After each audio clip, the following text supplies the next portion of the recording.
அதோ பாத்தியா ஒரு வீடு தெரியுது. ஆமாண்டா ராஜா, இந்த இடத்துலயும் ஒரு புத்திசாலி வீட்டை கட்டி வச்சிருக்கானே, அவன் யாரா இருக்க முடியும்? அத பத்தி நமக்கு என்ன கவலை?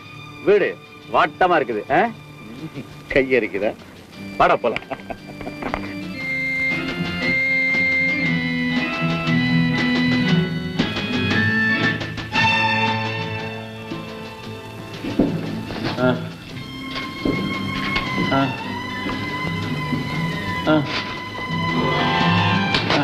பாவம் வயசானது.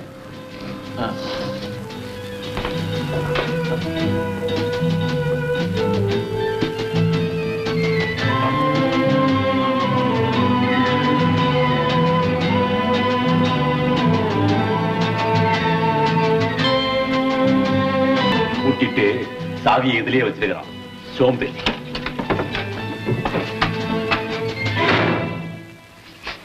புஸ்தகால மாதிரி இவன் சொத்தை இதானா?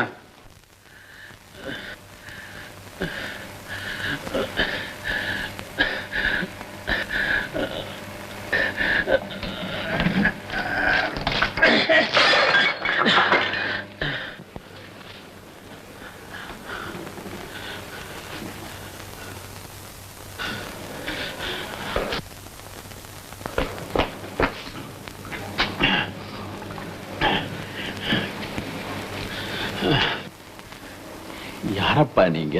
உங்க வீட்டுல கொள்ளை அடிக்க வந்தவங்க. இருக்கவே முடியாது. தவிச்ச வாய்க்கு தண்ணி கொடுக்க ஓடோடி வந்த உங்க மனசுல திருடணும் கொள்ளையடிக்கணுங்கிற எண்ணம் நிச்சயமா இருக்கவே முடியாது. அதை ஒத்துக்கிறீங்களா? நான் ஒத்துக்க தயாரா இல்ல. நாங்க திருடத்தான் வந்தோம். பணத்தை கொடுத்தா வாங்கிட்டு போயிடுவீங்களா, இல்ல திருடித்தான் எடுத்துக்கிட்டு போகணும்னு கொள்கை ஏதாவது வச்சிருக்கீங்களா? எப்படி இருந்தாலும் சரி, இந்தாங்க சாவி.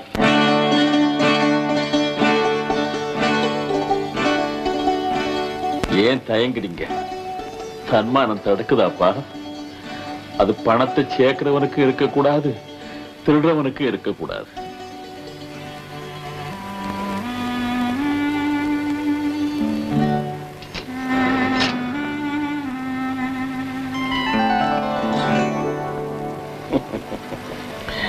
எனக்கு தெரியும்ப்பா, நீங்க ரொம்ப நல்ல பிள்ளைங்க.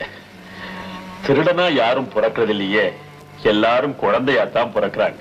உள்ள ரொட்டியும் பழமும் இருக்கு, போய் சாப்பிட்டுட்டு தூங்குங்க, காலையில பேசிக்கலாம்.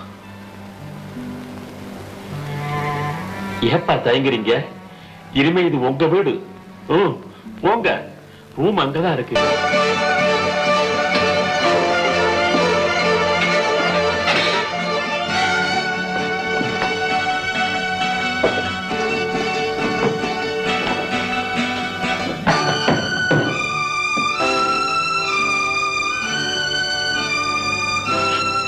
ராஜா, இங்க பாத்தியா? ஆமா, அங்க படிக்க இருந்தவரு இங்க போட்டோ இருக்காரு. இவர் எங்கேயோ பார்த்த மாதிரி இல்ல? ஆமா, நாம படிச்ச அனாதை